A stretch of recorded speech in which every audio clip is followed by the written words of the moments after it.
सभी बच्चों को मेरा नमस्कार। बच्चों, 00 मैथ्स चैनल पर आप सभी का स्वागत है। क्लास 10 बोर्ड एग्जाम शुरू होने वाले हैं। आप सभी लोग तैयारी में जुटे होंगे। बेटा, मैथ्स से रिलेटेड कुछ इंपॉर्टेंट क्वेश्चंस जो कि आपके एग्जाम में अक्सर पूछे जाते हैं, उनको मैं यहाँ डिस्कस करने वाला हूँ। और आज का टॉपिक जो रहेगा वो आपका चाल, दूरी तथा समय। आप सभी लोग जानते होंगे कि जब भी आप कोई शॉर्ट पेपर सॉल्व करते हैं तो उसमें कहीं ना कहीं आपको इससे रिलेटेड क्वेश्चन मिल जाते हैं। चाल, दूरी तथा समय से संबंधित, that is speed, distance and time से रिलेटेड क्वेश्चंस आपको मिलते हैं। अगर ये फॉर्मूला आप अच्छे से समझ लें, एक फॉर्मूला है जो सबसे ज्यादा यूज होता है इन क्वेश्चंस में, और अगर ये फॉर्मूला आपका क्लियर हो जाए तो आपका क्वेश्चन निश्चित तौर पे सॉल्व हो जाएगा। तो देखते हैं क्या फॉर्मूला है। चाल बराबर दूरी बटे समय। इस फॉर्मूले को आप लोग फिजिक्स में पढ़ते हैं, भौतिक विज्ञान में, लेकिन इसका यूज आपका मैथ में भी होना है। तो ये फॉर्मूला क्या है? चाल बराबर दूरी बटे समय। जैसे आप जानते हैं, कोई बाइक आप चला रहे हैं, या बाइक जैसे एक स्थान से दूसरे स्थान पे चला के ले जाई जा रही है, तो उसमें आपको स्पीडोमीटर दिखता है। कितने समय में कितनी दूरी आप तय करेंगे, ये वहां से आप मेजर कर सकते हैं। चाल बराबर दूरी बटे समय। इसको देखो, अगर हम इधर की ओर मल्टीप्लाई कर दें, चाल गुणे समय बराबर दूरी, इसको आप इंग्लिश में speed equals to distance upon time. Time को अगर इधर मल्टीप्लाई करेंगे तो speed into time equals to distance. या कई बार आपसे समय निकालने को पूछता है तो समय बराबर दूरी बटे चाल, time equals to distance upon distance upon speed. ये फॉर्मूला एक ही है, बस तीन तरीके से यूज होता है। आप इसको तीनों तरीके से लिखने की प्रैक्टिस कर लीजिए, कहीं पर भी यूज हो सकता है। जैसे ही आपको क्वेश्चन मिलेगा स्पीड, डिस्टेंस एंड टाइम से रिलेटेड, वहां पर ये फॉर्मूला जरूर लगेगा। ठीक है, एक ही फॉर्मूला है, तीन तरीके से यूज होता है। तो सबसे पहले आप इसी को क्लियर कर लीजिए। अब इसका मात्रक क्या होता है, इसकी यूनिट क्या होती है, ये भी देख लीजिए। क्वेश्चन पढ़ते ही आप कैसे पहचान पाएंगे कौन सी दूरी दी गई है, कौन सा समय दिया गया है, कौन सी चाल दी गई है। देखिए, दूरी का मात्रक, यूनिट ऑफ डिस्टेंस क्या क्या होती है? सेंटीमीटर, मीटर, किलोमीटर इत्यादि ऐसी यूनिट्स होती हैं जिनको हम डिस्टेंस मेजर करने के लिए यूज करते हैं। Centimetre, metre, kilometre. समय की मात्रक क्या है जो आपके क्वेश्चन में आते हैं? कई बार सेकंड में दिया जाता है समय, मिनट में दिया जाता है, घंटे में दिया जाता है। ठीक, सेकंड, मिनट, आवर्स, इस तरीके से टाइम आपको दिया जा सकता है। इसके बाद इंपॉर्टेंट, चाल की मात्रक क्या क्या है? तो आपने फॉर्मूला पढ़ा, दूरी अपॉन समय, डिस्टेंस अपॉन टाइम। तो ऊपर रहेगा डिस्टेंस का यूनिट और नीचे रहेगा टाइम का यूनिट। तो क्या हो सकती है? जैसे डिस्टेंस की यूनिट सेंटीमीटर पर सेकंड में आपको स्पीड दे सकते हैं, मीटर पर सेकंड में दे सकते हैं, किलोमीटर प्रति आवर यानी कि किलोमीटर प्रति घंटे में दे सकते हैं। इस तरीके से क्वेश्चन में आपको स्पीड दी हो सकती है। ठीक है, अच्छा, कुछ और चीजें देख लेते हैं। जैसे एक मिनट, अगर हम बात करें एक घंटे में कितने मिनट होते हैं, तो आप कहेंगे 60 मिनट होते हैं। तो मैं अगर पूछूं एक मिनट में कितने घंटे होते हैं, तो 1/60। आप क्या लिख रहे हैं कि 1 घंटा बराबर 60 मिनट। तो यहां से अगर हम 1 मिनट बराबर निकाले तो ये 60 इधर डिवाइड में आ जाए, 1/60 घंटा। ठीक है, इसी तरह 1 किलोमीटर बराबर 1000 मीटर होते हैं। अगर मैं 1 मीटर पूछूंगा तो 1000 इधर डिवाइड में आ जाएगा। ये किस में काम आएंगे आपके? जब यूनिट को एक यूनिट को दूसरी यूनिट में कन्वर्ट करें, मतलब एक मानक से दूसरे मानक में कन्वर्ट करें। अब देख लीजिए, अगर आप चाल को x मानते हैं, दूरी को d मानते हैं, समय को y मानते हैं, तो चाल बराबर क्या पढ़ा आपने? दूरी बटे समय। तो चाल क्या मानी? x, दूरी क्या मानी? d, और समय क्या माना? y। इसको आप इधर मल्टीप्लाई कर ले तो x इंटू वाई बराबर d, मतलब चाल गुणे समय बराबर दूरी। ठीक है, आइए एक प्रश्न देखते हैं, क्या है प्रश्न, इसको समझेंगे आप। ये लॉन्ग क्वेश्चन पूछा जाता है अक्सर ऐसा क्वेश्चन। कुछ चीजें आप देखेंगे, जैसे आप पढ़ते हैं नदी में कोई नाव एक तरफ से दूसरी तरफ, यानी कि नदी की धारा के साथ साथ या धारा के विपरीत दिशा में जब चलती है, ऐसा क्वेश्चन आपने देखा है ना अनसॉल्व में। तो उसी क्वेश्चन की मैं बात कर रहा हूं। तो इंपॉर्टेंट पॉइंट क्या है कि नदी की धारा के अनुकूल जब जाएंगे तो आपको लगेगा क्या, स्पीड आपकी बढ़ गई। एक्चुअली स्पीड नहीं बढ़ गई, बल्कि आपकी नाव की चाल और धारा की चाल दोनों क्या हो जाती है, जुड़ जाती है। ठीक है, ध्यान रखना है, धारा के अनुकूल चलेंगे तो धारा की चाल और नाव की चाल या बोट की चाल क्या हो जाएगी, ऐड हो जाएगी। और दूसरा है धारा के विपरीत, स्ट्रीम के विपरीत अगर चलेंगे, अपोजिट जाने पर धारा की चाल जो है उसको हमको नाव की चाल से माइनस करना पड़ता है, काफी मेहनत करनी पड़ती है जब हम धारा के विपरीत दिशा में चलते हैं। और स्थिर जल में तो धारा की कोई चाल होगी नहीं, शून्य होगी, ठीक है ना, सिर्फ नाव की चाल होगी। तो आइए क्वेश्चन देखते हैं। जैसे ये क्वेश्चन है, एक मोटर बोट जिसकी स्थिर जल में चाल 18 किलोमीटर प्रति आवर है। तो यहां से आपने पहचान लिया ये चाल दी गई है, लिखा भी है चाल कितनी दी है, 18 किलोमीटर प्रति आवर। ये किसकी चाल है, नाव की, बोट की, मोटर बोट की। और कितनी दूरी जाना है, 24 किलोमीटर, धारा के 24 किलोमीटर की दूरी है। तो लिखा है एक मोटर बोट जिसकी स्थिर जल में चाल 18 किलोमीटर प्रति आवर है, 24 किलोमीटर धारा के प्रतिकूल जाने में, मतलब उल्टा जाने में, तथा वही दूरी धारा के अनुकूल जाने की अपेक्षा, मतलब सेम डिस्टेंस धारा के अनुकूल जाने में 1 घंटा अधिक लेती है। अब आपको यहाँ कंफ्यूजन नहीं होनी चाहिए कि इधर समय ज्यादा लगेगा, धारा के साथ जाएंगे तो कम समय लगेगा, धारा के विपरीत जाएंगे तो हमेशा समय ज्यादा लगेगा। और ये क्वेश्चन टाइम पर ही हम लगा देंगे। क्या ज्ञात करना, धारा की चाल।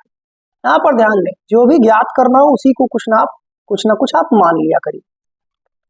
जैसे इस क्वेश्चन में मैंने देखिए क्या माना है, माना धारा की चाल कितनी है, x किलोमीटर प्रति घंटा। क्वेश्चन हमारा किलोमीटर प्रति घंटे में है, इसलिए हमने किलोमीटर प्रति घंटे में मान लिया। और यूनिट सब आपको ध्यान रखना है, एक जैसी होनी चाहिए। यहाँ डिस्टेंस कितनी है, 24 किलोमीटर। तो देखिए धारा को मैंने छोटा सा डायग्राम बनाया, धारा को ऐसे दिखाया, धारा के अनुकूल चलना है 24 किलोमीटर, धारा के प्रतिकूल।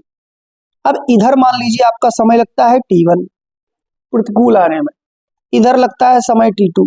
आप बताओ कौन ज्यादा होगा, आपको पता है ना t1 ग्रेटर होगा t2 से, दिख रहा है, क्योंकि विपरीत चलने में ज्यादा समय लगेगा। साथ में देखिए नाव की चाल आपको पहले दे रखे हैं 18 किलोमीटर प्रति घंटा। अब आपको मैंने ऊपर क्या बताया था कि जब नदी की धारा के मतलब धारा के अनुकूल चलेंगे तो चालें जुड़ जाएंगी। ये चाल रही आपकी धारा की और ये चाल रही नाव बोट की। और धारा के प्रतिकूल जब चलेंगे तो चाल घट जाएगी। किससे किसको घटाओगे, नाव की चाल से धारा की चाल को घटा दो। बात समझ में आई। अब अकॉर्डिंग टू द क्वेश्चन क्या कहा था, धारा के प्रतिकूल लगा समय ज्यादा कौन होगा, धारा के प्रतिकूल लगा समय जो है धारा के अनुकूल लगे समय से 1 घंटा ज्यादा है। ज्यादा बोलेगा तो जोड़ देना है और दूसरी तरफ जोड़ना है जो कम हो। कौन कम था, धारा के अनुकूल कम समय लग रहा था, उसमें कितना जोड़ देंगे, 1, तो क्या मिल जाएगा, प्रतिकूल लगा समय। अब आपको फॉर्मूला याद आ रहा होगा, क्या फॉर्मूला पढ़ाया था, speed is equal to distance upon time, मतलब, और दूसरा formula time is equal to distance upon speed, मतलब समय बराबर, ये देखो यहाँ प्रतिकूल लगा समय है, समय को क्या लिखेंगे, दूरी बटे चाल। तो देखो ये देखो दूरी 24 किलोमीटर और विपरीत जाने में चाल क्या है, 18 माइनस एक्स बराबर 24 बटे 18 प्लस एक्स, ये किसकी, अनुकूल वाली, अनुकूल में लगा समय, और प्लस 1 ये वाला। ठीक है, अब आगे कुछ नहीं किया है, बस क्या किया, इस 24 बटे 18 प्लस एक्स को इधर लिया है, 24 को कॉमन ले लिया और इन दोनों को क्या ले लिया, एलसीएम। अगर आपको एलसीएम निकालना नहीं आ रहा तो जरूर सीख लीजिएगा, लगभग हर क्वेश्चन में कहीं ना कहीं एलसीएम की बात करते हैं। तो जैसे एलसीएम लेंगे तो इस तरीके से कुछ आएगा, आगे इसको सॉल्व करेंगे आप। तो देखिए यहाँ 18 से 18 कट जाएगा, x और x 2x हो जाएगा, 24 गुणे 2x बराबर ये 18 माइनस एक्स 18 प्लस एक्स बराबर 1, और 24 गुणे 2x बराबर 18 स्क्वायर माइनस एक्स स्क्वायर, और उसके बाद आपको इक्वेशन मिल जाएगी, और x square plus 40x minus 324 मतलब 324, ये क्वाड्रेटिक इक्वेशन है। इसको आप सॉल्व कर लेंगे तो x बराबर 6 आपका आंसर आ जाएगा, मतलब धारा की चाल x बराबर 6 किलोमीटर प्रति घंटा। चलिए क्वेश्चन देखते हैं। ऋतु धारा के अनुकूल 2 घंटे में 20 किलोमीटर तैर सकती है और धारा के प्रतिकूल 2 घंटे में 4 किलोमीटर तैर सकती है। देखिए जब धारा के अनुकूल चलेगी तो वो ज्यादा दूरी तय करेगी, उसकी स्पीड ज्यादा होगी।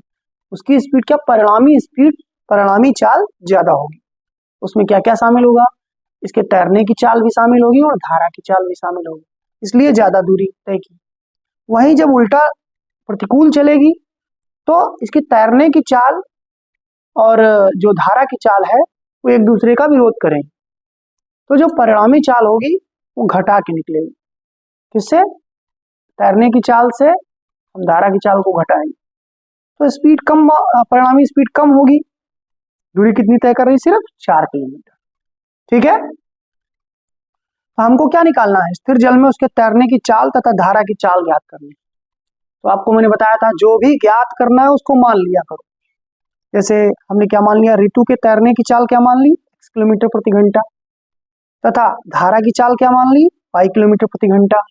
ठीक है, फॉर्मूला याद है ना, चाल बराबर दूरी बटे समय और समय बराबर दूरी बटे चाल। ये समय को इधर ले गए, चाल को बटे में गए। ठीक है, तब आप बताएं पहले धारा के अनुकूल परिणामी चाल क्या होगी, कौन कौन किसकी किसकी चाल जुड़ जाएगी, ऋतु की तैरने की चाल और धारा की चाल दोनों क्या हो जाएंगी, जुड़ जाएंगी। इसको हम परिणामी चाल कहेंगे अनुकूल। प्रतिकूल में चालें घट जाएंगी, ये रही ऋतु की चाल, ये रही धारा की चाल, दोनों से माइनस हो जाए, तो परिणामी चाल जो है वो कम हो गई। अब आप देख रहे हैं धारा के अनुकूल लगा समय कितना, 2 घंटे, तो समय बराबर क्या होता है, दूरी बटे चाल। तो दूरी कितनी तय कर रही थी अनुकूल में, 20 किलोमीटर, और परिणामी चाल कितनी आई है, देखो यहाँ पे x प्लस वाई बराबर कितना समय, 2 घंटे।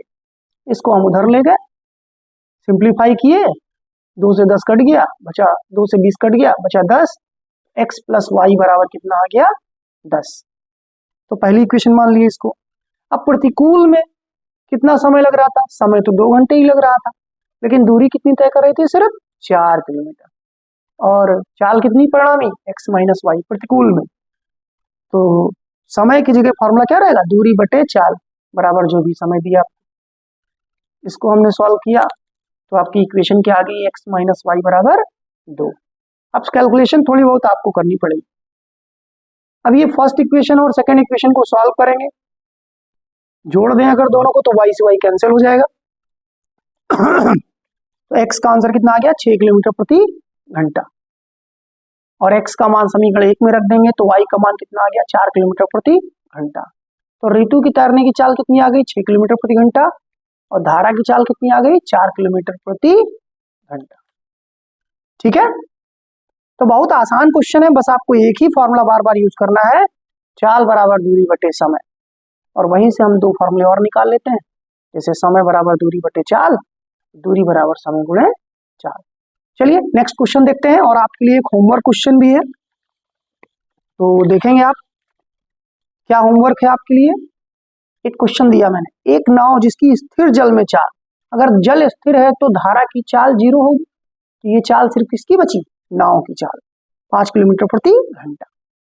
12 किलोमीटर धारा के प्रतिकूल, ध्यान दे समय ज्यादा लगेगा प्रतिकूल में जाने में, वही दूरी धारा के अनुकूल जाने की अपेक्षा 1 घंटा अधिक लगता है। तो ये एक किधर जुड़ेगा, बैलेंस करने के लिए, जिधर समय कम होगा। मतलब आप अगर t1 समय मानते हैं धारा के प्रतिकूल, t2 समय मानते हैं धारा के अनुकूल, तो समीकरण क्या बनेगी, t1 बराबर T2 प्लस 1। ठीक है, इस क्वेश्चन को आप खुद ट्राई करेंगे। एक क्वेश्चन और देखेंगे, एक नाव की शांत जल में चाल, तो ये नाव की चाल है 15 किलोमीटर प्रति घंटा। नाव धारा की दिशा में 30 किलोमीटर जाने में तथा धारा के विपरीत 30 किलोमीटर आने में, मतलब 30 किलोमीटर गई और 30 किलोमीटर वापस आई। कुल समय कितना लग रहा है? 4 घंटे 30 मिनट। मतलब कि जाने में समय अगर T1 लग रहा है, लौटने में अगर समय T2 लग रहा है, तो दोनों का जोड़ कितना है? 4 घंटे 30 मिनट। और जो निकालना है, क्या निकालना है? धारा की चाल। मान लेते हैं धारा की चाल कितनी? x किलोमीटर प्रति घंटा। नाव की चाल तो दी थी 15 किलोमीटर प्रति घंटा। तो धारा की अनुकूल परिणामी चाल क्या हो जाएगी? जुड़ जाएगी। मैंने आपको बताया ना कि जब अनुकूल चलेंगे तो चालें जुड़ जाएंगी और प्रतिकूल में चालें घट जाएंगी। लेकिन किससे घटाओगे? आपको ये ध्यान रखना है, किससे घटाएंगे? नाव की चाल से धारा की चाल को घटाएंगे। और फॉर्मूला क्या होता है? समय बराबर दूरी बटे चाल। आप जानते हैं दोनों समय, अनुकूल में लगा समय, प्रतिकूल में लगा समय, कुल समय कितना है? 4 घंटे 30 मिनट। तो अनुकूल में लगा समय, अनुकूल में तो चाल आप जानते हैं 15 प्लस 1, दूरी कितनी? 30, तो 30 बटे 15 प्लस x।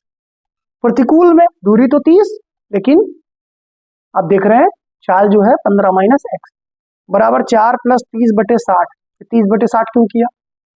देखो ये घंटे में, मिनट में, तो मिनट को भी हम घंटे में बदल लिए।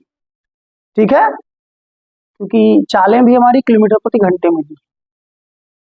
अब इसको हमने सिंप्लीफाई किया, ये देखिए 30 से कटिया 1/2, इसको सिंप्लीफाई किया, एलसीएम ले लिया, 30 को कॉमन ले लिया, फिर इसको हमने इधर एलसीएम लेकर के भेज दिया, क्रॉस मल्टीप्लाई करा के आपकी इक्वेशन क्या आ गई? ये x² बराबर 25, तो x बराबर 5 किलोमीटर प्रति घंटा।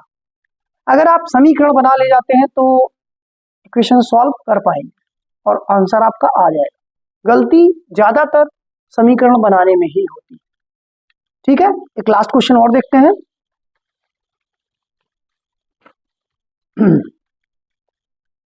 देखिए क्वेश्चन क्या है, एक नाव की स्थिर जल में चाल, तो ये नाव की चाल है, या धारा की दिशा में कितनी जाती है? 22 किलोमीटर, और धारा के विपरीत दिशा में कितना जाती है? 15 किलोमीटर। देखिए इस बार बराबर बराबर नहीं है, अलग अलग है।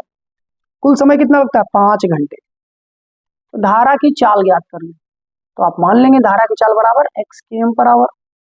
अब अगर जाने में लगा समय T1 मान, समझिएगा ये आपके लिए होमवर्क था, मैं हिंट दे दे रहा हूँ। जाने में लगा समय अगर T1 है, लौटने में लगा समय T2 है, तो बराबर 5 घंटे। अब समय बराबर क्या होता है? दूरी बटे चाल। तो चाल कौन सी लिखेंगे आप? परिणामी चाल लिखेंगे। अनुकूल में चालें जुड़ जाती, फिर ये प्रतिकूल में चालें घट जाती। दूरी कितनी थी? 15 किलोमीटर, और टोटल समय कितना? 5। अब एलसीएम लेकर के इसको आप सॉल्व कर लीजिएगा। आंसर कितना आना चाहिए? 3 किलोमीटर प्रति घंटा। जिसका आंसर आ जाए कमेंट बॉक्स में मैसेज करना। आपको 2 क्वेश्चन मैंने दिए, और अगर नहीं सॉल्व हो मैसेज करिएगा, मैं आपको सॉल्यूशन प्रोवाइड करा दूंगा। ठीक है, धन्यवाद।